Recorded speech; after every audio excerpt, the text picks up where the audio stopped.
I'm not gonna lie. I lost track, or someone like moved it around the theme song to this. There we go. So welcome to the Hardwood Convos podcast here on the 515 Podcast Network. I'm Brock Bierman alongside, as always, Hunter Rose and Dawson Livingston.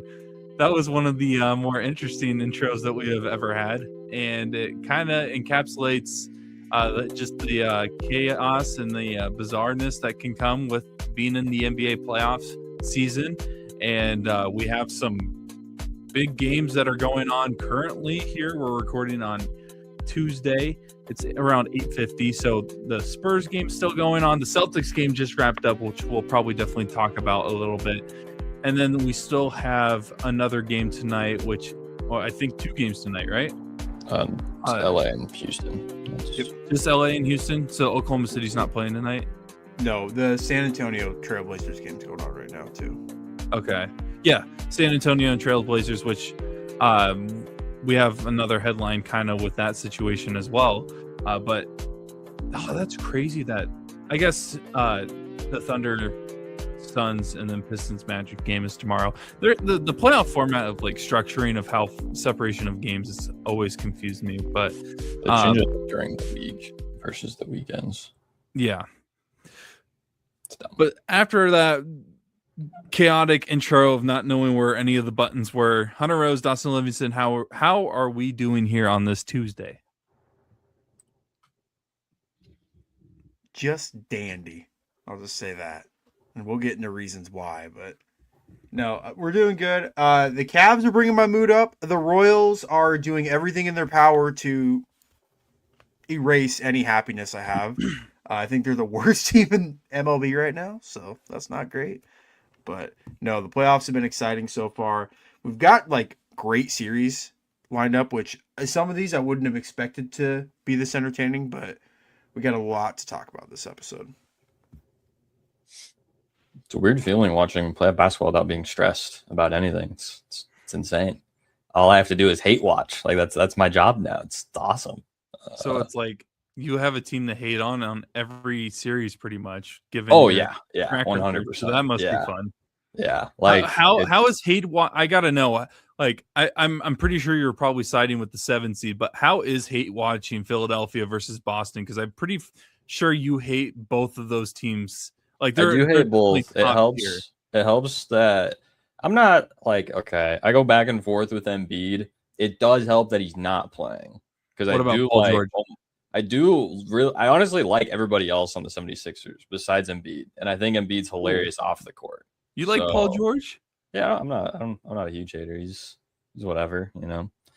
But yeah, I think I'm scanning through. I think in almost every single one of these series, I have somebody to cheer against, which is great. Except actually, I'm kind of curious if we go series by series,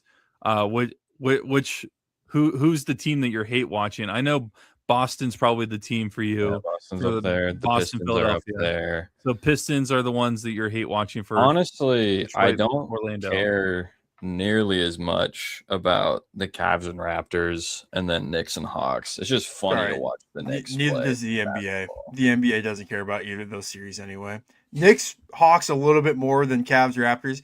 Cavs, Raptors they're not on a nationally televised TV game until game 4. It's on Peacock or it's on Prime every single game till where it should be. Actually, I'm sorry. I'm kidding. I'm kidding. Yeah. Lakers, Rockets. Who are you hate watching the most on that one? Rockets? I don't like Şengün. I know that you don't like the Lakers either, though. I don't hate the Lakers. I mean, after that Luka trade, if I remember right, you said it's annoying, but I think you said something along the lines of you would never support the Lakers ever again or something. Well, he's also not playing right now. Okay. And watching a 41-year-old LeBron just baby people is funny. So there's that. Nuggets? Yes. Well, we know the not answer. cheering. Yeah, I just want to make sure. Not cheering. Where's Trailblazers? That one I don't care as much about. I'm not a huge fan of. I'm a Trailblazer. As we all know, I'm not a fan of Denny though. I think he plays unethical hoops. He does. And other reasons. But Thunder Suns, unsuccessful hate watch thus far. There was not much hope with that one in the first That one's place. over. Yeah, there was not much hope. We got a 17.5 point spread for game 2. We do not have much hope on anything. So I hate to break it to people, but if you're holding on any hope that the Suns are going to get one game on them, I'm sorry. You have a better chance in predicting all. What are we doing? Another is it still 16, 12, 6? Is 12 team playoff in the college football playoff still, right? Has it been expanded? Right now, so it's still 12? I think so. You have a better chance of predicting all 12 teams and predicting their seed lines more than you have a chance of watching the Suns beat the Thunder in one game this series. Like that's where I'm kind of at with this. You don't think they'll win one game? If it is, the Thunder just rest their players one of the games. I kind of think like Phoenix is just gonna like shoot like 50% from 3 in one of these games at home. That could happen. I mean, if they shoot 50% on the road, Philadelphia just proved that you can beat anyone. And obviously, I was gonna say, basketball is such a weird sport in the sense that if you're hot that night as a team, you can. It doesn't matter how good the other team is, you can beat anyone. Especially in the NBA with how good the shooters are. I mean, all it takes is one crazy Devin Booker, Jalen Green game. I'm not saying it's going to happen. I would probably lean towards them getting swept, but the NBA is weird. It's weird anymore. I don't know. I think Iowa State has a better chance in doing exactly what they did in the Cy-Hawk series this year and beating Iowa in football, men's and women's basketball, wrestling, all this stuff again. Amen. Than the Suns coming back in that. Come on. Sorry, my headphones just cut out. What? I didn't catch we were talking about how it's been like, I think over like. Yeah, and we're not listening to all that nonsense. Wow. What a time. Boo. Tomato. That was funny. Come on now. No, that was pretty good. Okay. Last thing I'll say on that. I do think it's funny that Iowa State fans think that counts as a win when the game is just vacated. So I mean, it's not a loss. It's not a loss though. Just like Iowa State hasn't lost a baseball game in like 2 decades. And usually if like if we were to break down like a win and loss column, if a team doesn't win and one team doesn't lose, but they can't win, one team can't win, that would mean something. I'm not sure. I have to think about it. I'm not sure. But anyways, getting back into the NBA here. Before we touch on the playoffs, we'll talk like maybe 5 seconds on this. Billy Donovan didn't get fired. He's leaving Chicago is what I've seen. Basically going back on what we were talking about last week, where the Bulls ownership made it seem like he will be the head coach no matter what their GM hiring was going to be. And now they're without a front office and without a coach, which honestly for a GM coming in is not bad. But the fact that went from he is our coach no matter what the hiring is going to be to I'm leaving makes me kind of wonder what the candidates were for the front office of Chicago that made Billy want to leave. Not that was the only reason. There's probably going to be other positions or jobs open that Billy Donovan probably has his eyes on more. But what were your guys' thoughts? Is that I'm kind of shocked because it seemed like he was going to be the head coach next year. Yeah, it was clearly, it's pretty obvious that job was his. He wasn't in jeopardy of losing that job because apparently Bulls ownership just loves the thought of Billy Donovan as their head coach. He's a good head coach. Won't say anything bad about him, but it is kind of odd that maybe Billy had just such good ties with the previous front office and knew his job was going to be safe no matter what. And the thought of maybe a new GM, new president is certainly raising some concerns in his eyes, but like even still, I mean, I don't think the Bulls were ever going to fire him. They love mediocrity, and that's what Billy Donovan's tenure's been in Chicago. Is just we're going to be 41-41, be the 9 seed every year, and be happy. might make the playoffs some years, might lose in the play-in, but we're going to be happy. But some of the names that they have for like candidates are quite funny. I won't lie. Like even Tibbs is listed as a candidate, which would be objectively hilarious if he went back to Chicago. Like I don't like I don't hate it, but I think audible. Like I wish Braden was on this episode to get his honest opinion on this, because I'm sure he has a couple guys that he'd potentially want. But no, it's maybe it's a change that Chicago is like just want to get rid of the old regime and start fresh, and maybe they are going to actually tank over the next 2 or 3 years. So we'll see where this built off of. Hunter, do you think go ahead. Sorry. I was just going to say, I think the oddest thing is just like the timing, like of all this. Yeah. Because obviously, like when this kind of all kicked off, especially with front office being changed up, and then also being around the same time of the North Carolina job being open, Billy Donovan having a very, very overall successful coaching career when he was in Florida. A lot of speculation that, he could be going there then. And then all these reports and stuff come out. And then obviously former Nuggets coach Michael Malone becomes head coach there. So that kind of slams that door shut. But then all these reports about, I'm pretty sure, the Bulls ownership stuff, they obviously love the guy. And then they're going to have all these meetings, figure out stuff. And now he's leaving. Like few weeks too late. But yeah, interesting to hear, if we ever will hear, on what was possibly said in those meetings where Billy Donovan was like, about that. Staying. Yeah. Well, I'm bye. out. So I don't know. It just kind of everything about it just a little weird.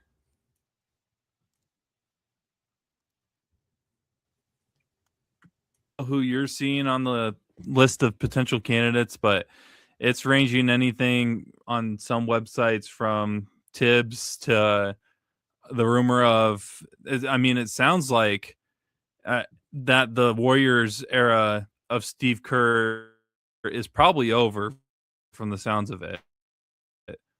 I think his contract ends this year, which means that the Golden State won't ever actually fire him. But I feel like from everything that I've seen, all signs are the dynasty of Kerr, Curry, Thompson, Green, and Durant, and officially moving on from that. What does that mean for Curry and Green? I don't know, but it sounds like Steve Kerr is pretty much on his way to, I guess, a free agency type role in terms of as a person that's available for a job. So I don't know what other names that you may have seen. Probably, they've ranged probably from those two to you could start look at former players. Tiago Splitter in Portland is someone that I think might be getting some looks at full-time head coaching positions this year. But who knows? Yeah, some of the people on this list, so the number one candidate is Micah Nori. He's the assistant coach for the T-Wolves. He stepped in, was it 2 or 3 years ago when Chris Finch, did Chris Finch get his ACL torn or something goofy in the playoffs? And then has been either suspended a game here or there. Yeah. A lot of people see him as the best assistant in the league. Yeah, and so Nori has been able to fill in for some of those games. And the Wolves have been successful. I think people forget they've been in the Western Conference Finals back-to-back years, 2024, 2025. So they're successful. They've made deep playoff runs, and he's a big part of it. So that seems like an obvious fit. Another name that pops up on the list is Chris Quinn, who I'm not really familiar with. He's an assistant coach with Miami. He's under the Eric Spoelstra staff. He's been rumored for a bunch of jobs in the past. Yeah. He's kind of like Sam Cassell, where it's he's been, I think, on the front half of most people's lists, but has never really taken that job. Yeah, and then obviously this one I don't really see happening because I think this guy's going to take a different job. But Taylor Jenkins is on this list. It sounds like Taylor Jenkins is probably going to take the Milwaukee job if it's offered it to him. Thibodeau is obviously on the list, like I mentioned earlier. And then Steve Kerr's on the list too. So I don't know how real that is. I mean, Jerry Reinsdorf is still the owner of the team, and obviously Kerr was on the Bulls during that dynastic run in the 90s, and Reinsdorf loves his former players. So who knows? Maybe Reinsdorf's like, hey, here's like $25 million or $20 million to coach the Bulls. I don't care if we're going to be 40-40. It would just be really cool. And if Steve is willing to do that, maybe it could work. But Steve seems like the guy that now that he knows this Warriors run's over, he's not going to take a job unless it's like an A+ job. Like, and the thing is with him too, is he has executive experience. He was in Phoenix's front office for quite a while. He could be the GM for the Bulls because he was the Phoenix GM in the late 2000s, early 2010s before he went back to TV and then obviously took the job with the Warriors. But I don't know. Out of those five, I think the obvious one is Mike Nori because his name's been mentioned in these kind of rumors for like 2 or 3 years now as a potential head coach. But I know it's gonna be hard. One's certainly interesting. Yeah, I know a guy. He's contemplating retirement. One-time NBA champion too, as a head coach. Really? Yeah. Who knows? Don't put another team through it. Don't put another team through it.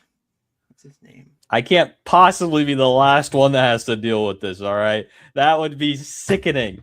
Well, I mean, who are you even talking about? For the send Glenn to Chicago.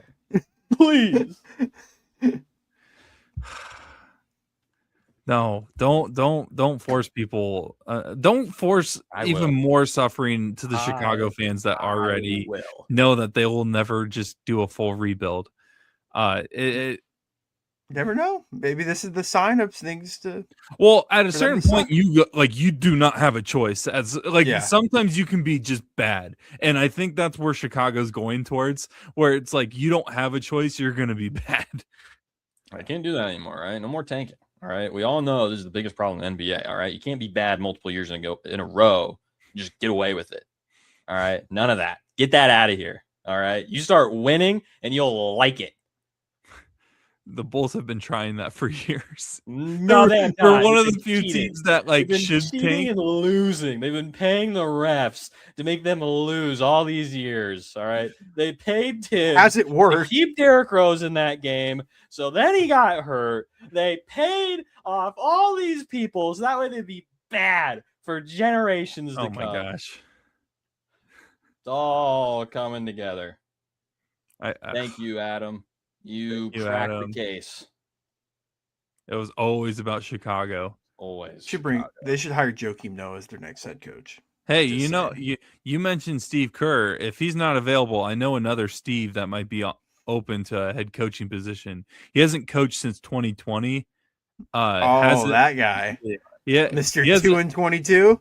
Yeah. Hey, that's former Big 12 tournament champion 2 times over, 16 appearance, head coach Steve Prohm you're talking about. Nah, he's too Cameron Payne product there. Ready to give it a shot again. The Bulls in Chicago. The Bulls hiring former Iowa State head coaches. I don't know what they're. Give him another run. Jimmy's not Chicago, there anymore. You stay here. You keep. Call TJ. Call TJ. I think I had the situation last week where I almost lost my filter. I almost did it again. You way earlier. You keep your butts out of Ames. I hear Matt Campbell is still available. Hey, and Steve Prohm. Also, Greg McDermott retired from college. He could go pro. Honestly, Chicago, give Fred one more chance. Just give him one more. Come on. I mean, don't force that stupid Rondo, Jimmy Butler, Dwayne Wade team on Fred Hoiberg. Let him have a tanking team for a couple years and then bring them to the top. What if the front office, the new crew, they're like,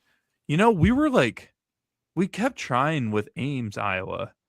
What if we tried a different city in Iowa? Des Moines, Iowa. What's the Drake head coach up to?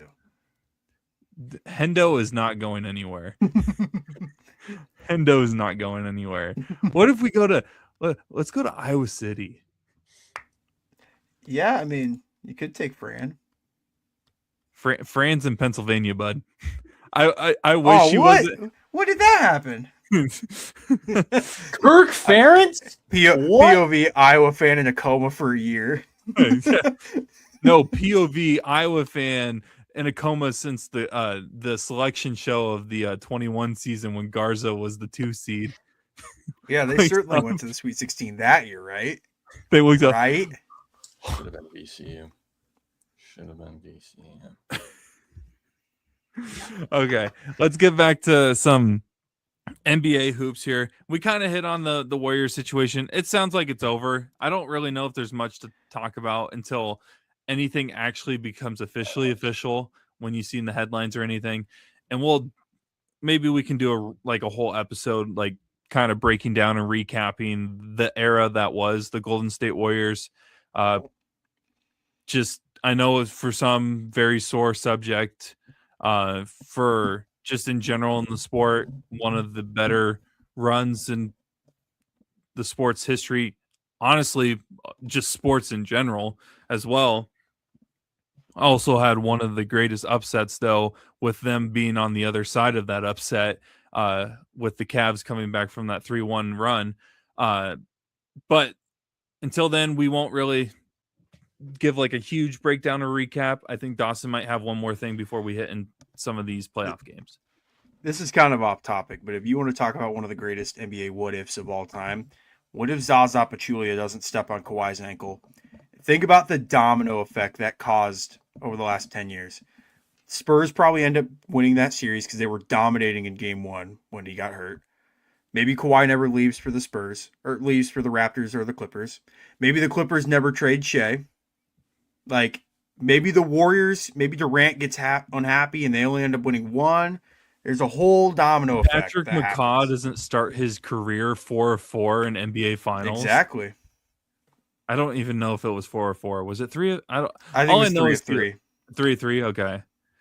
That dude is the epitome of like get in and get out, in terms of like you just get all the accolades and just because no one's going to be able to say that you didn't do anything. You won 3 championships and you beat the team that you originally started with.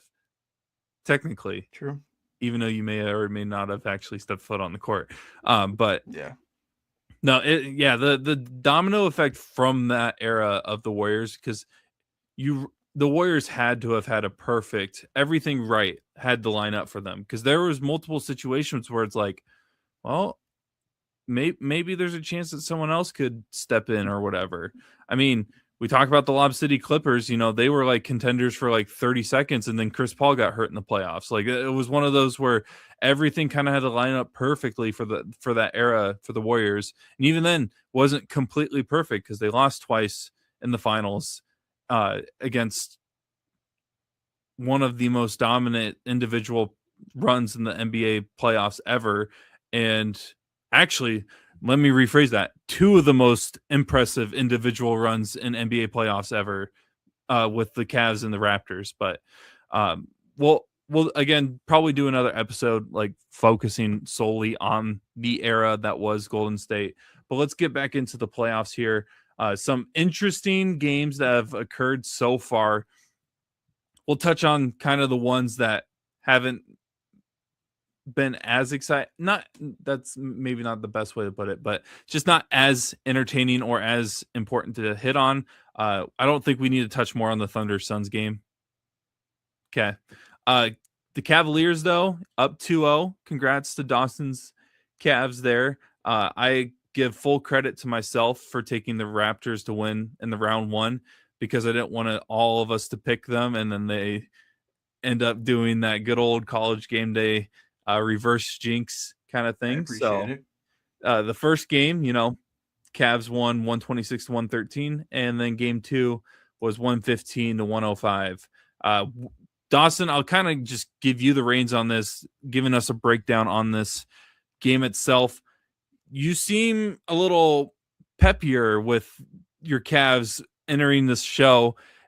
Have they turned it around? Are they back to potentially contending in the East, or should we pump the brakes a little bit? This is just a couple good games here that were in Cleveland.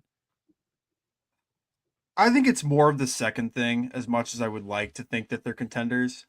At the end of the day, they have a notorious bad playoff performer on their team. So I'm always going to be hesitant to fully believe in a James Harden, Donovan Mitchell offense. But man, through 2 games, those two look incredible. Like James Harden had a very good game in game 2. Wasn't necessarily like the facilitator he usually is. I think he only had like 3 or 4 assists, but was just a dominant scorer. Could get any shot he wanted. Basically, Cleveland Cavs fans say they have a big 4 or the core 4. It's more like a big 3 anymore with Mobley, Mitchell, and Harden. And all 3 of those guys played unbelievable in game 2. They look good. The thing is, though, is they're winning these games, and Brandon Ingram is just a complete non-factor for the Raptors. And the Raptors are still keeping the series kind of close. I know it's been a 13-point game in game 1 and a 10-point game in game 2, but those are only a couple possessions either way of potentially having a 1-possession game. So while I am like excited, like, hey, the Cavs are doing well, and this could be like the year that they could make something in the playoffs, again, I'm always going to be hesitant with how far, because this team's had its playoff scares. I'm old enough to remember that first time with Donovan Mitchell in the playoffs, they absolutely crapped the bed in 5 games to the Knicks that year. The second year, they win in Orlando. They win against the Magic in 7, lose to Boston in 5. I don't want to talk about last year because I pretend it didn't happen. But this team, these players haven't had great playoff moments, so it's good to finally start them to see progress. Now, will that go to the Eastern Conference Finals? Maybe the finals? Who knows? But right now, enjoying the moment for sure. I mean, you got to just look at the numbers, and it's pretty impressive how dominant the Cavs starting lineup has been compared to the Raptors. I mean, just the plus minus numbers by itself in the 2 games, the Raptors starting lineup only has 1 player that finished with a plus minus over 0, and that was Jamal Shed. He had +1. And then you look at the Cavs, and I'm pretty sure every player in both games, let me confirm real quick. Yeah, every player in both games for the Cavaliers have finished with a positive plus minus. And that's impressive for a team that, again, heading into the season, I think a lot of people may have considered a contender in the Eastern Conference. And since then, they've added James Harden, who, again, Dawson's hinted at, hasn't been the best in the playoffs, but nothing better than hiding someone that has issues in the playoffs than with a supporting cast where you don't need to worry about him being the guy to be able to win these games. Granted, 28 points in 1 game is very impressive for him, as well as the other game where he scored 22. But again, they don't need him to be this unbelievable world beater. They have some good supporting casts. I know Evan Mobley is capable of putting up big numbers. Donovan Mitchell's Donovan Mitchell. We all know him. Hunter, where are you at with this series? I'm not gonna lie. I know I picked the Raptors to win. It was one of those where it's like I kept going back and forth. I looked and I was like, oh, the Raptors did. I think they either swept or won the series against the Cavs in the regular season. They swept them. Mm-hmm. And I think I let that weigh a little too much compared to actually looking at the Raptors roster and figuring out if they were good enough for the playoffs. Because again, it's a forward heavy, that three position is a very heavy part of their roster, and they don't have much in terms of supporting cast outside of that. Yeah, I think overall from the first 2 games, what's been like most impressive, that's pointed out too, is just like the game 1, just seemingly non-existent Brandon Ingram. So then game 2 being the just not even a good basketball player, Brandon Ingram. I think a lot of that even just has to do with the way like Cleveland has set up their defensive structure to take them on. Overall, their defense just was mid throughout most of the season, which was probably the most, maybe not most jaw-dropping thing probably about the Cavs, but like, when you got Evan Mobley and Jared Allen in there, like you got to expect some defensive pressure, right? And even to close out the season just was not great. So to see that take a pretty substantial leap to being a big reason as to why they've won these first 2 games at home, I think is a pretty good sign for what could happen. Obviously, like Dawson said, when you have a guy like James Harden on your team, who knows what could happen. But I mean, hey, you get past Toronto, like let's say, let's say even just drop 1 in Toronto and then, win a game 5. And then all of a sudden, the way that this Pistons Magic series looked in the first game was a little interesting to open up for Detroit. Maybe get a few days of extra rest potentially in a 1-8 game 7. And then you play against a team that is either beat up or a team that maybe just not even is as good as your team, which would not have been the case maybe originally. Now, either which way, I think both the Pistons and Magic probably are going to be a tougher matchup for Cleveland, especially just size-wise for both of these teams. But that does open up a potential path to a conference finals and see what happens from there. So, but I don't want to write off the Raptors too much. They've surprised everybody just the season in general. So who knows what they could pull out in these next couple of games. I think I saw on Twitter before the season, if you would have said that the 2 series on that side of the Eastern Conference was Detroit and Orlando and Cleveland and Toronto, you would think before the season that Cleveland-Toronto is that 1-8 matchup and Detroit-Orlando is that 4-5 matchup. And I'm not saying Cleveland's like substantially better than Toronto, but Cleveland just poses a bad matchup because they have those 2 dominant ball handlers that are able to get any shot they want. And it could be, honestly, the most fun first-round series could be that 1-8 in the East. Detroit's won, 60 games? We'll get to that series in a second, but man, Orlando, we all thought they were dead like a week ago. I think our last recording, we were all basically at the Orlando Magic funeral. Like, we were ready to put that team and the hype to bed. And kudos to them for basically punching Detroit in game 1, punching them straight in the mouth. So, let's start talking about that game. It wasn't just a punch. I felt like they just threw a haymaker at Detroit and their fans. Orlando comes out with the game 1 victory in Detroit, 112-101. And yeah, it was a close game towards the end. But man, it just something about Orlando there, just they were just clicking. And yeah, there were some stretches where Detroit got back in and it went back and forth, but that's how basketball games go. This felt like a Magic team that we should have been expecting from the get-go, and we got it in this game. Winning game 1 is one thing on the road. Doing it as an 8 seed is very, very impressive, especially against a Detroit team that I felt a lot of people just are like, okay, they have all the momentum right now going into the playoffs. Yeah, Cunningham's coming off of the collapsed lung injury, but he's still he was still an MVP candidate heading into the playoffs, even though he's not eligible for the award. But what were your guys' thoughts on this? Banchero played really well, 23 points, 9 rebounds. Cunningham almost had 40, but it was just Orlando just seemed to be on another level that night in game 1 on that Sunday to give them the game 1 victory against Detroit. I think Detroit had the very rude awakening that in playoff basketball, you cannot just depend on hero ball. It does not work like that. As great as Cade Cunningham is, and as great as we've seen from just specific players have iconic performances just in general, the way you get to the finals is not with hero ball. It always, always fizzles out.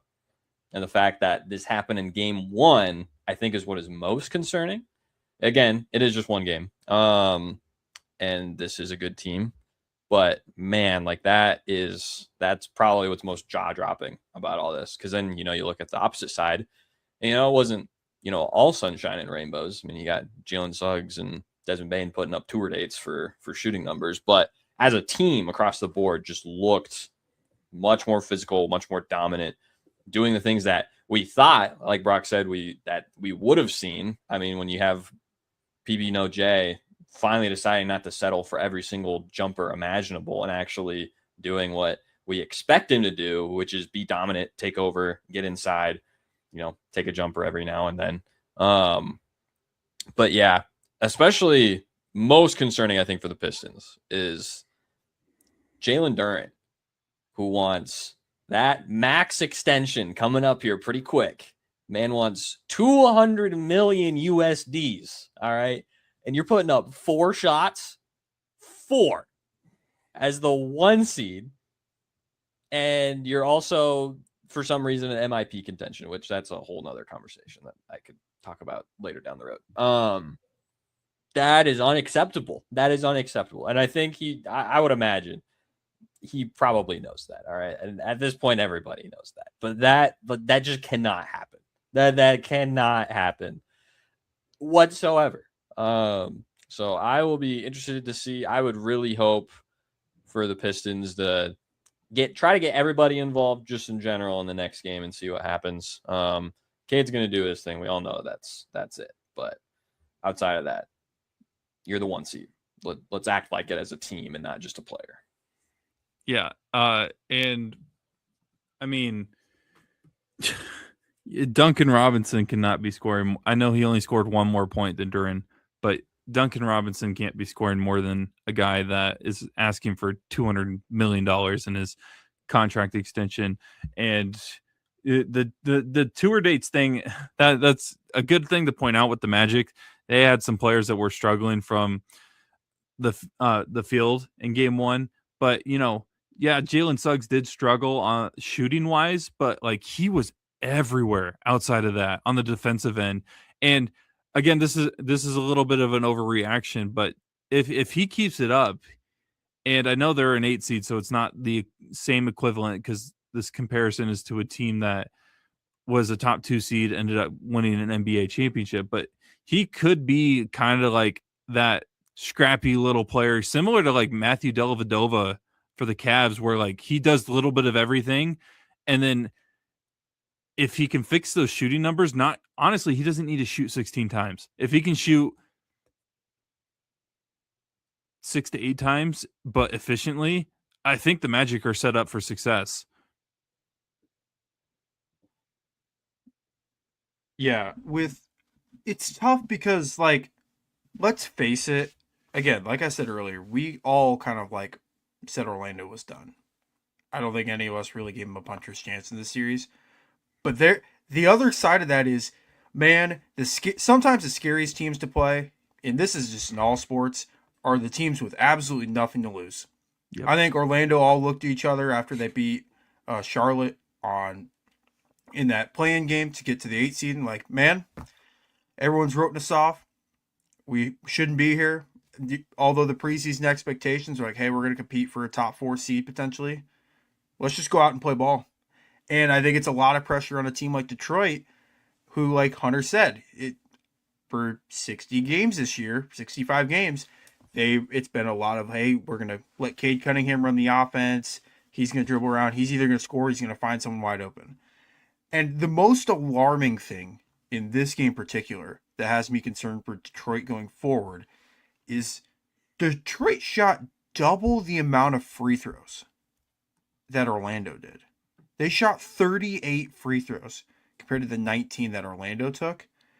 And for them to still lose the game by double figures is pretty jarring. Like, that's a concerning stat if you're a Pistons fan. And Mr. Crumble Cookie himself cannot be your second best player. There's no shot at Tobias Harris, but Jalen Duren or Ausar Thompson or like anyone else, even Danis Jenkins, who I was giving props to at the end of the regular season just because of the way he was able to step up when Cade was gone, someone's got to be that second option. And that's the thing with Detroit is they don't really have someone else that can create their own shot in that starting lineup. Because Duncan Robinson and Tobias Harris, they kind of get set up by like passes by Cade, or it's like they run the offense. So I don't think Detroit's going to lose this series, but man, I think this is a big wake up call going forward. They need to find someone that can get themselves a bucket when they need to. But I still like Detroit to win this series. Yeah. And again, Orlando, like all the expectations heading into the season, but they've they didn't deliver on what probably a lot of people were expecting them to do. And the good thing is, though, and Dawson may back me up on this, JB Bickerstaff is on that other side, though, and maybe that means good things for Orlando, and maybe that means bad things for Detroit, but we will see. But when you have nothing to lose, that's when you're in the right position because no one takes you seriously. And you want to know who wasn't taking someone seriously? Boston did not take the Philadelphia 76ers seriously in game 2 of the NBA playoffs in the first round in the Eastern Conference. Boston dominated game 1, just destroyed them, manhandled them, like to the point where it was like, do you even play the other games? Similar to Oklahoma City and Phoenix, really. Game 1's final was 123-91. Couple days later, Philadelphia comes out, just absolutely punches Boston in the mouth, and comes out with a victory, 111-97. An unbelievable fourth quarter, second half performance from both Tyrese Maxey and VJ Edgecombe, which, I mean, those two are the future of this franchise. Everybody knows that. And if that is their coming out party together, the future for Philadelphia is really good. Tyrese and VJ just looked unbelievable. Boston, on the other end, Hunter brought up tour dates earlier. Boston has an unbelievable tour coming up with all these dates that they were shooting. I think looking at the stats here, they finished with a 39% field goal percentage, 26 from behind the arc. They did shoot 78% from the free throw line, but only got their only shot 18 free throws. 26%, really rough. Derek White, who's usually your most consistent 3-point shooter, out here shooting 2 of 10 from the 3-point line. Jaylen Brown went 2 of 8. Sam Hauser, another consistent 3-point shooter, 2 of 8. The second highest second most 3-pointers made from Jaylen Brown is Derek White, Sam Hauser, and Jason Tatum. They all scored 2, but they all shot at least 8 3-pointers. So struggling from the arc for Boston. And then you look at Philadelphia, and they shot 48% from the field, 49% from 3, and led by a 5 of 12 performance from Tyrese Maxey and VJ Edgecombe with 6 of 10 from behind the arc.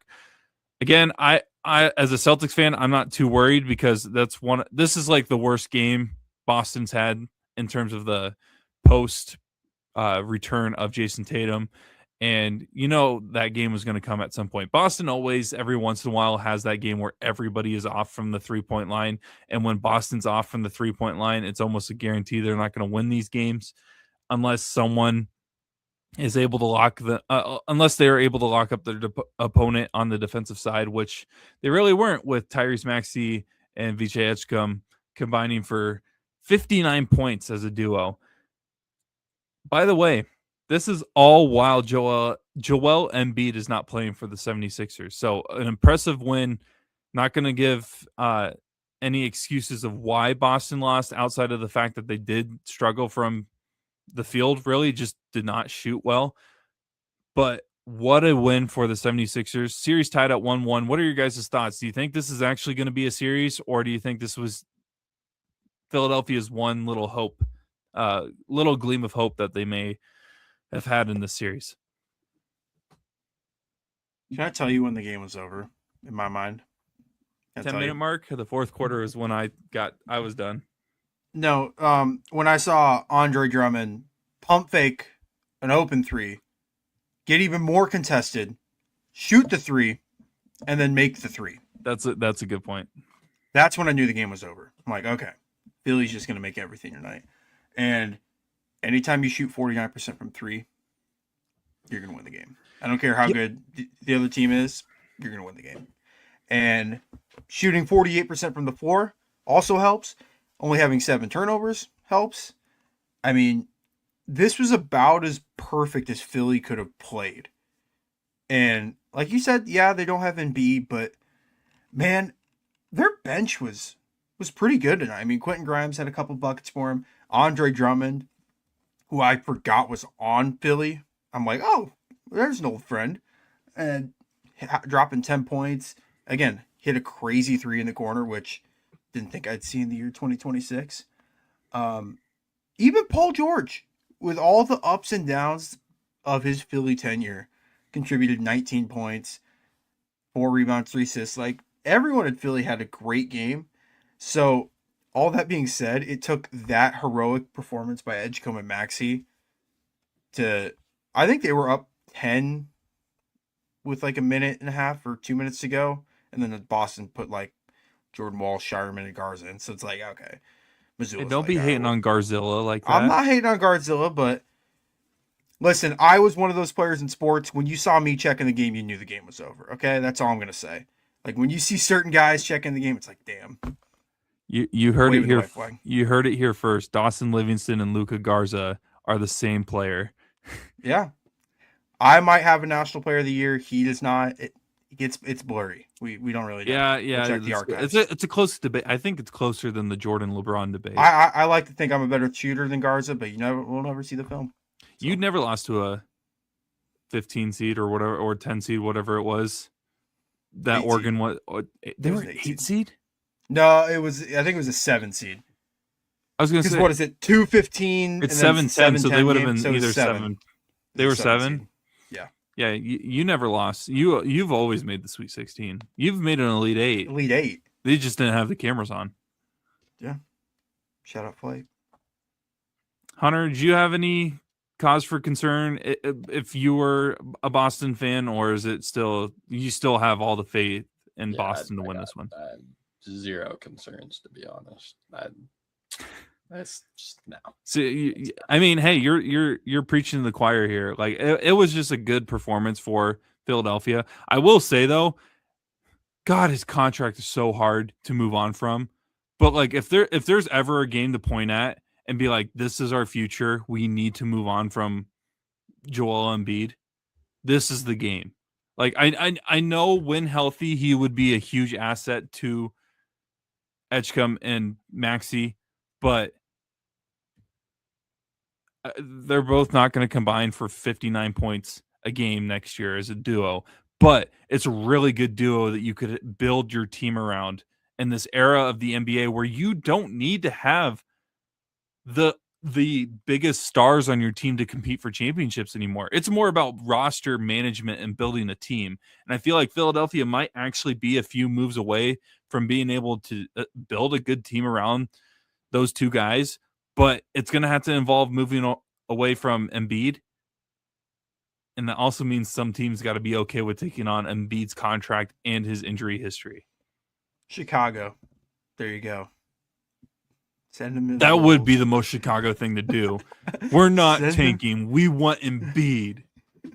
Send him to the Bulls. Gosh. They already had Jabari Parker. Just get the 2/3 out of the top 3 of the 2014 draft. Just get Wiggins. That'd be your last piece.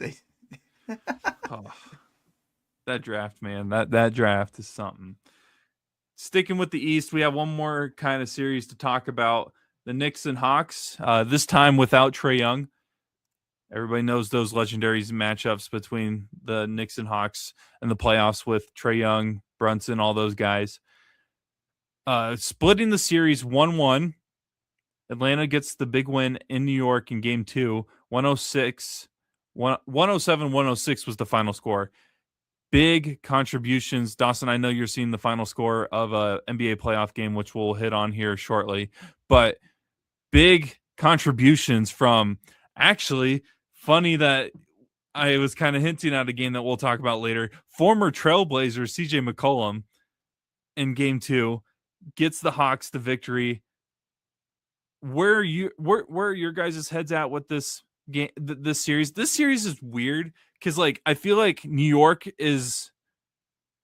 You got two teams where everybody's like, I could see them easily both winning, but New York, I feel like, has more to lose if they don't move on. And Atlanta, as just a organization, future, everything has so much to gain from moving on. Like New York doesn't gain much from moving on in this round. But they lose a lot if they lose to the Hawks. Hawks, if they lose in this round, it's whatever, good run for them. But if they win and beat the Knicks, especially if they somehow do it, winning multiple games on the road, that's a huge momentum booster for the Hawks. I would like to remind everyone who is an NBA fan, the New York Knicks decided to fire Tom Thibodeau 2 games away from the NBA Finals. I'm not saying. I will admit I may have been wrong on agreeing with that move, but right. But either way, I mean, this team clearly thinks they can make a run. They don't think last year's was fluky at all. They think they can make it to the NBA Finals because to be fair, there is a proof of concept. Like, hey, it took Indiana playing out of their mind and a game 1 historic collapse for them to lose that series. So, like, as the Knicks should have done, I don't know, like, obviously hindsight's 2020, but their preseason they're like the Cavs. They both had super high preseason expectations. It's like, okay, these 2 teams, because at the beginning of the season, we didn't know how Boston was going to be. We didn't know how some of these teams were going to end up playing. So those 2 teams came in the season with a lot of pressure. And for New York, granted, I don't think this is going to happen, but if you lose in round 1 to a Hawks team led by CJ McCollum and like Jalen Johnson, what do you do at that point? Don't forget about former first overall pick Ricochet, who gets DNPs on his 21st birthday. There is a reason I did not say that man's name. There is a reason I did not say that man's name. But I mean, you can't you kind of have the team you have. You can't really trade any more picks. You traded them all for Bridges and Anunoby. What are you trading talents for? You can't trade Brunson because Knicks fans would blow up the city if you traded Jalen Brunson. I feel like Brunson and Bridges, so I feel like are kind of right. Maybe I'm wrong. You're just kind of stuck. And to be fair, that's what I said about the Cavs. But then they found a way to, hey, we're gonna look Darius Garland for James Harden, and knock on wood, it's worked out for the Cavs thus far. We'll see how it plays now in the future, but they kind of just have the roster they have in the meantime. So while I don't think they'll lose this series, it is somewhat alarming that Atlanta is giving New York this much fits.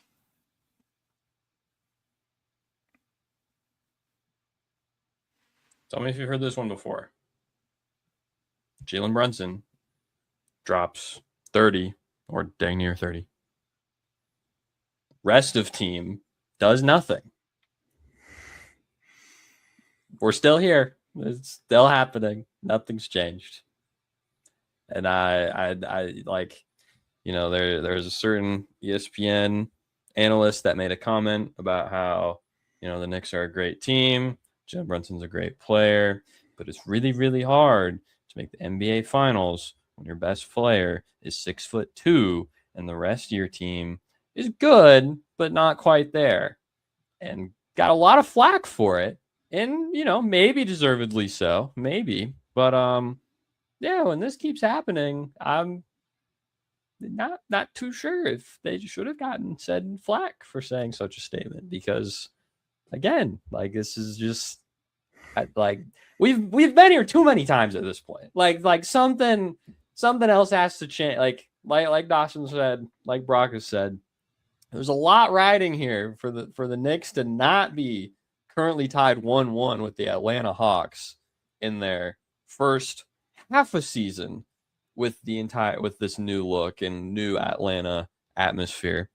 Cannot lose this series when you're not changing anything else besides a head coach that, as we said, probably I'll still say probably the right move, but nonetheless a concerning move when that's really the main thing that you change and the only thing you change. And who knows what else? I don't know what you do. I don't know what you change for the future, but I was just about to ask if they somehow lose before the conference, I feel like they need to make the conference finals. If you lose in the first round, do they almost fire and look for another coach again. Like,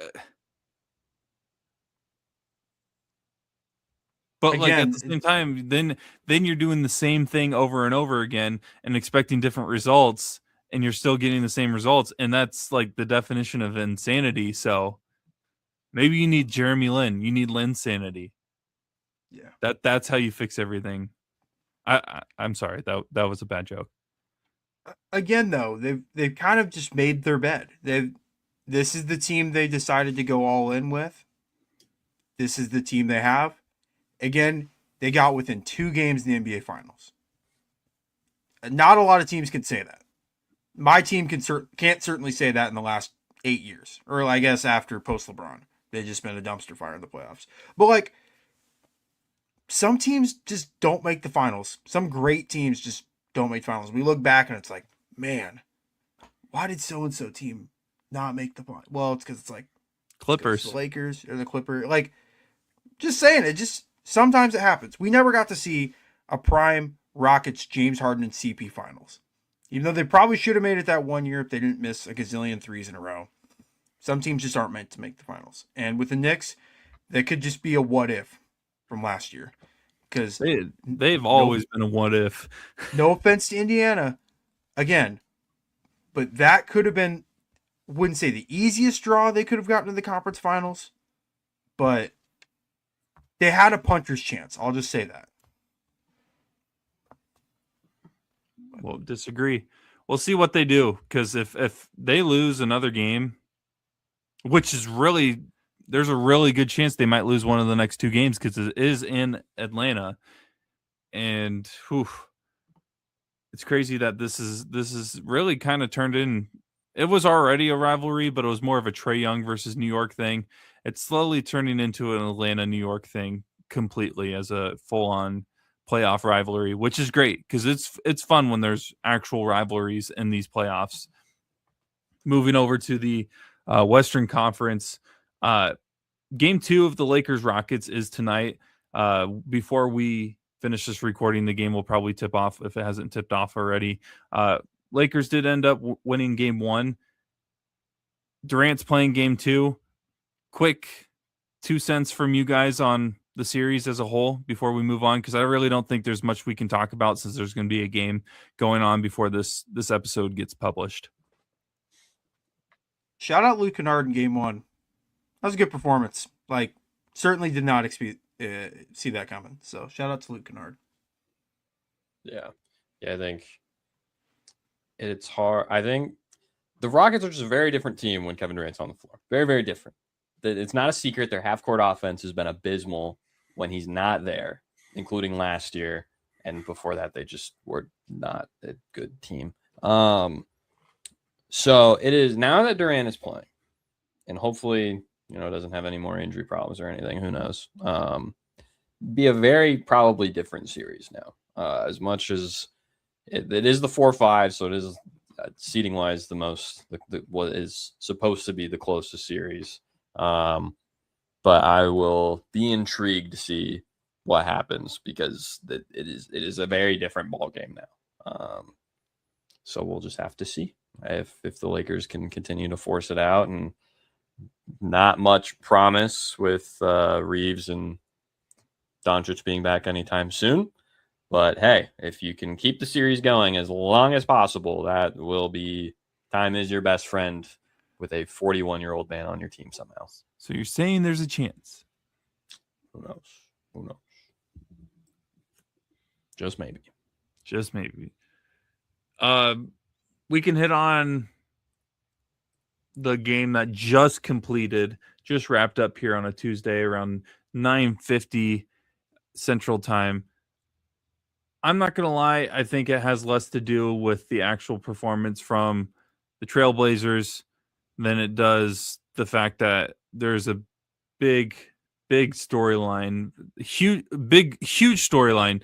Like, it's a perfect word to describe it, really, in terms of who we're referring to. But the Spurs dropped Game 2 to Portland, 106-103. The Trailblazers tie it up 1-1. But the biggest story here is Wembanyama goes down, hits his head on the ground. I haven't seen the clip. I've seen the screenshot, and just seeing his reaction was not a good landing from the looks of it. Exits the game. I think he entered concussion protocol, which if you enter concussion protocol in the NBA, you probably have a concussion. It feels like, just because concussions aren't as common in the NBA compared to the NFL, the NHL, pretty much any other sport. But hey, Trailblazers take advantage of that. Had to come back too in the fourth quarter to get that victory. 106-103 was the final score. Just wow. Is the and if you're a Spurs fan, like this could not have been a worse situation if you were a Spurs fan. I don't know how much you can weigh this injury on the outlook of this series, because I still think the Spurs are a really good team. But, anytime you lose your best player, that can really rock a lot of things in terms of game plan and just team morale. But the Spurs have played without Wembanyama before. They have won without Wembanyama. And me personally, I feel like even though the Trailblazers did play a good team game today, I fully expect the Spurs to come out and just dominate in Game 3. Hunter, I want you to go first because I have a whole monologue that I'm about to spew. Oh, dang. We're going to have a monologue on Game 2 of the Spurs and Trailblazers. It's not for the reason you think, but I want Hunter to go first. Yeah. I think I would agree with you, Brock. I think it's one thing when you are in the game and lose your best player, and all of a sudden you have to rapidly change your game plan very, very quickly. And another thing to go into the game knowing you may not have your best player. Like Brock said, Spurs did not win 62 games this year just because of Wemby. Very, very big reason, because you have Victor Wembanyama on your team, but not the sole reason either. I was not expecting to be recording at 10 o'clock at night. Sorry. But here we are. Anyway, I wanted to watch the Celtics come back. But man, welcome to the league, Scoot Henderson. Oh my goodness. That was awesome. Rookie of the year pick from Dawson a couple years ago. About time. Look at that. I won't go into that too much. Never wrong, just early. Well, that's something to have to go up against, be the number 2 pick, go up against the number 1 pick. Unfortunately, he gets hurt. Would have been way better if he would not have gotten hurt and then Scoot does this. But man, that's something. Hey, shout out Chris Murray. 1 point. Put up the Lonzo Ball triple single stat line. You love to see it. Dude's cooking. Oh, Finished with a 0 ±. Not good, not bad. Just average. Just steady Eddie. I want to preface this by saying I hope Wembanyama is okay. He's in the playoffs if he was out for a long time. Yeah, it kind of would, because I think we would all assume that winner of the Minnesota-Denver series would get to the conference finals and play OKC. Yeah. So I hope Wembanyama is going to be back healthy, because again, he's not going to win the MVP this year just because his box score numbers aren't huge, but man, he makes a really good argument if you want to. Brock, you were going to say something. Yeah. Did I see something? Did he win Defensive Player of the Year today by first ever unanimous Defensive Player of the Year award winner? Yep. That's unbelievable. I didn't mean to interrupt you, Dawson, but I feel like we probably wouldn't have touched on that today. You think of some of the players that have won Defensive Player of the Year, some of the best players, some of them that have done it multiple times. Wembanyama wins it for the first time as a unanimous selection. That's crazy. That is crazy, especially since I don't know, when I think of dominant defensive players, I certainly unanimous. I'm surprised Ben Wallace isn't on that list, because Ben Wallace in the early 2000s. Olajuwon. Yeah, or even you want to go a little bit more modern, Draymond Green when he won his. Draymond Green, you could make the argument he's the best defender under 6'8" of all time. You just could. Mm-hmm. He guards 1 through 5 at a better level than anyone in the league. But no, that That is a crazy stat. Again, I would like for him to be back by the end of the series, just because it's not like the Spurs like desperately need him to win this series, but like any extra games that you can avoid is nice. You don't want to be in a grueling 7-game series with Portland to eventually play either Minnesota or Denver. But all that to say, never wrong, just early. Just like I was with Bryce Young, Scoot Henderson, baby. This is why you don't ever sell your stock. No matter how low it goes, always hold the stock. Because eventually you'll get a day like today. Didn't you say that we should sell our Orlando Magic stock last week? I broke my own cardinal rule, and look what it did. Orlando's now looking good. Do we play the song? Or should we? Okay. I think that reverses Orlando's good juju. Okay, I didn't want to get sorry. I'm just. If they win game 2, then we're playing the song. If they win game 2, we're playing the song. But no, shout out Scoot Henderson, man. He had an unbelievable game, especially when, like, obviously I think we would all agree Portland's best player is Denny Avdia. Hunter even mentioned earlier, watching him play is like he just plays unethical hoops, and he does. But for him to have like an off game by his standards of 5 for 13, only 14 points, had a negative box score, plus minus. And for my boy Scoot Henderson to go for 31, didn't pass the ball, was pulling a Carmelo Anthony out there. He was not passing that rock, swinging it at all, but really was the reason that they ended up coming out on top. But all this to say, the Spurs are still going to win this series. I wouldn't be shocked if the Spurs win this in 5, but we need Wembanyama back for the rest of the playoffs. This is how I'm going to close my speech. Scoot Henderson, when you're in the sharing the locker room with Damian Lillard, Damian was like, when I was in the playoffs, I always had one game where like everyone was put on notice, and then everybody talks about, well, is there a chance they can do it again or even potentially win the series? And then he does nothing. Not him specifically. I guess the Trailblazers do nothing. So maybe this is Scoot Henderson's Dame Lillard moment here where he's going to keep going off but the Trailblazers, everybody else fails him or whatever it may be. It must just be year 3 with the guys I picked to do really well. It's till year 3 or 4 that they really start to do something. Because again, it was the same thing with Bryce Young, our first season of the Sports Nerds. He was my offensive rookie of the year pick, and that pick looked so bad 2 years after the fact. But this season, frisky Panthers making moves.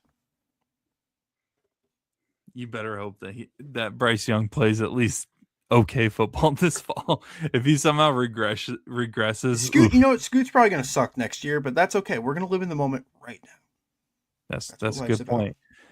Speaking of the moment, man, it seems like there's going to be a lot of moments here between two teams that just seem to always be facing each other in the NBA playoffs. The Timberwolves and Nuggets tied up at 1-1, splitting games in Denver.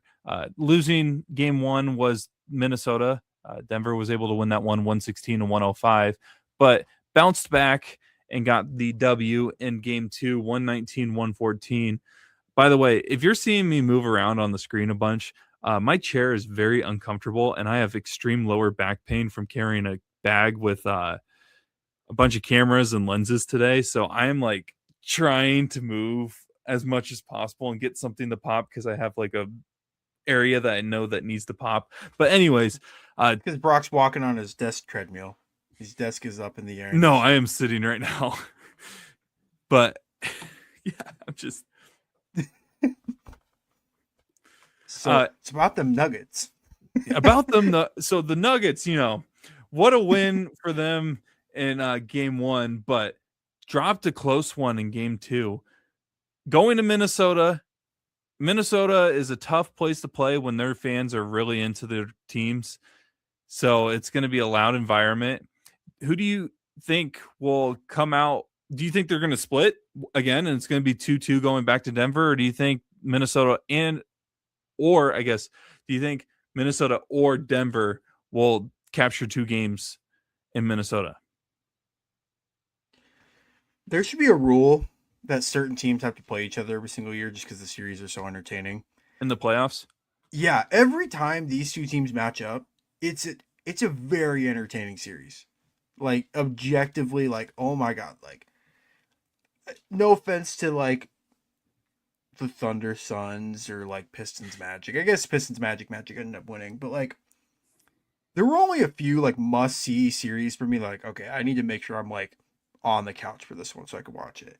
And this one is always seems to pop up just because the series is always super competitive. It always goes to at least game 6. I know the last few years it's gone to game 7.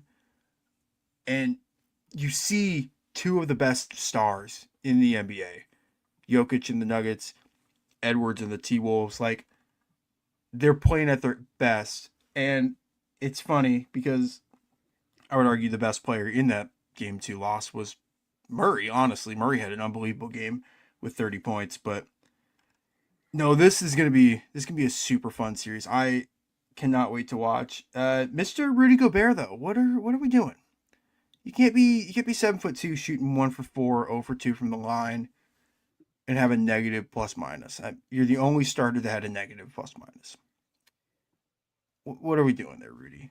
It didn't really matter in game 2, like I said, but got to be able to do something. We need that one iconic Rudy Gobert game, like we did. Was it game 4 or 5 last year? T-Wolves Lakers, when Gobert just had like 30 points, first time ever in the playoffs for him. We need that one Rudy Gobert game. But no, this can be a fun series to watch. I was gonna say Rudy Gobert and iconic usually doesn't result in a good memory for a lot of people. Yeah, Dawson's touching his mic on our for those listening to the audio only stream. By the way, for those listening to the audio only stream, I apologize for not getting the 2 episodes that we recorded last week up. Just busy. It's as we in our office, we don't say we're so busy, we just go so busy. Whenever someone asks if we have time to do something, we just go so busy, shake our head. So busy. Because it is always fun watching these two teams play. Jamal Murray playing good basketball is something that's good to see as well. Because, I mean, it seems like the last couple of years it's been like Jokic and then like everyone else. And I feel like I kind of forget sometimes that Jamal Murray and him are kind of that dynamic duo during that run towards their title a couple years ago. Yeah, the Gobert thing might be a little iffy, but I feel like that's a given when you're going up against Jokic. I feel like I'll give him a pass on that situation. If Minnesota goes 2-0 here and Denver's down 3-1, I think it's going to be a hard go to come back down 3-1. So it's huge that Minnesota was able to win that game, 2-game in Denver. Hunter, do you have any hopes or thoughts on where you think the arrow of momentum is kind of pointing towards more right now? I still think it's pretty even overall. I think as someone who picked Minnesota to win and as someone who hopes Minnesota wins this series, I think what was most relieving during that second game is their defense just looked so much better. Like it looked so much more like the Minnesota defense that we would expect. They just were they were able to suffocate. I mean, especially because if I remember, I don't know if it was necessarily during the fourth quarter, but the T-Wolves were down at 19 points during that second game, and they came back and won. And when you're doing that against the most explosive offense this past season with Denver, like that is a very, very, very good sign. And yeah, as much flack as we will give Rudy Gobert for this, there is a reason he won Deep Boy 4 times.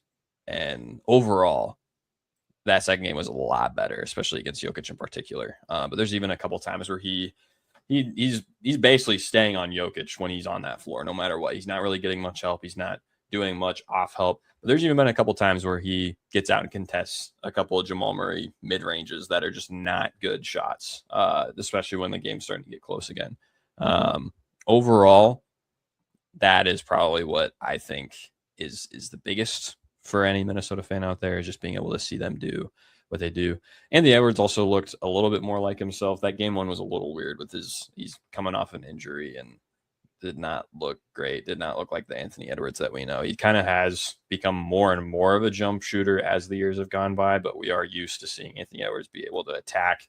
That's where a lot of the space he is able to create is being able to see this guy just take it to the rack whenever he wants. But that game one just looked really shaky, and I thought that second game he looked a little bit better at least. And, when you got Randall finally, shooting 50% from the field, that helps out a lot too. So I am hopeful that the T-Wolves can get things done at home, but I'm guessing they'll probably end up splitting. I feel it's weird. I felt like game one, the game ones were kind of underwhelming. Some of them, it was more underwhelming than I thought it was going to be. And then it seems like these game twos so far have completely turned everything around. And this is what the NBA playoffs usually is, where it's, you don't know what you're going to get game to game. It's going to be more competitive. Not everybody's guaranteed going 2-0 in the first two games, unlike Cleveland over there just cooking with a 2-0 lead.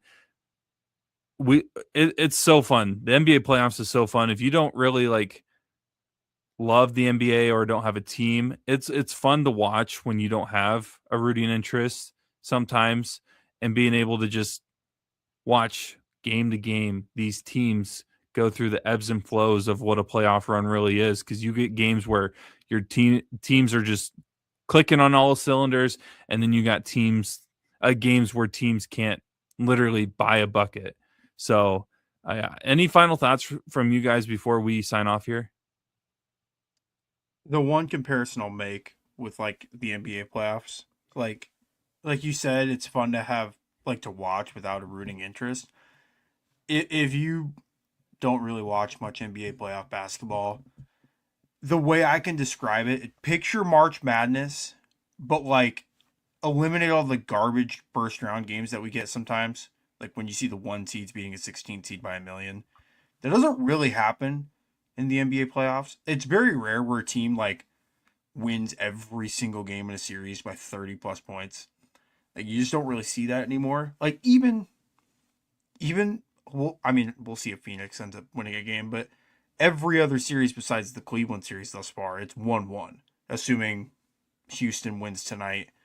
Well, I guess if you're watching this tomorrow or Thursday, then I don't know. We'll see. We'll see if I was right on that. But no, you're just getting the best basketball product out there. You're getting the best stars out there. I mean, it's just a great time. So I recommend anyone to give the NBA playoffs a try. So, Hunter, for those that are not NBA fanatics like we are, or fans of teams in the playoffs currently, so just because you have no rooting interest in one specific team, what is a series that everybody should be watching right now? If you had to pick one, and you can do one from each conference if needed. Yeah, easiest pick's gonna be Nuggets T-Wolves by far. I think outside of that, I don't know. Getting a playoff series between LeBron and KD does feel very poetic, just because both of them are nearing the end of both of their careers. Who knows how many more times we're going to see that? So that's exciting. Out east, I would probably say that Knicks-Hawks series overall, but depending on how game 2 goes, that Pistons Magic one could be that'll be for all those fans that are still stuck with Michael Jordan being the GOAT in 90s basketball. That's the series for you. That's the one you need to watch. All right, because I'm tuning in for that reason. That's any JB Bickerstaff led team. Look at any of his series with Cleveland. They're all 95 to 102 every single game. There is no games over 120. Happens. It's nasty. It's good basketball. Good basketball. Nasty. I love me some tour dates. Nasty. Well, we'll wrap up here. It was a great episode. Just kind of recapping the news of Billy Donovan leaving Chicago, as well as kind of tiptoeing around the idea of the Warriors era with Steve Kerr officially being over. Recap some NBA playoff matchups, talked about the ones that are the most intriguing, and then kind of we mentioned the Thunder Sun series. But for those that aren't aware or need a reminder, this Thursday, Dawson and I, along with Braden, our other co-host of the Hardwood Convos, Between the Hashes podcast, will be doing a live stream of the NFL draft. Giving our thoughts on each pick, doing a little breakdown. I think Dawson has graphics pretty much for every team of things that they've done this offseason, and it should be a really good time. Feel free to join, leave comments, whatever you may do to help support us. We appreciate it. Come hang out with us as we watch what some teams do that will change their franchises for the better or for the worse. So for Dawson Livingston and Hunter Rose, I'm Brock Bierman, and we will sign off for the week.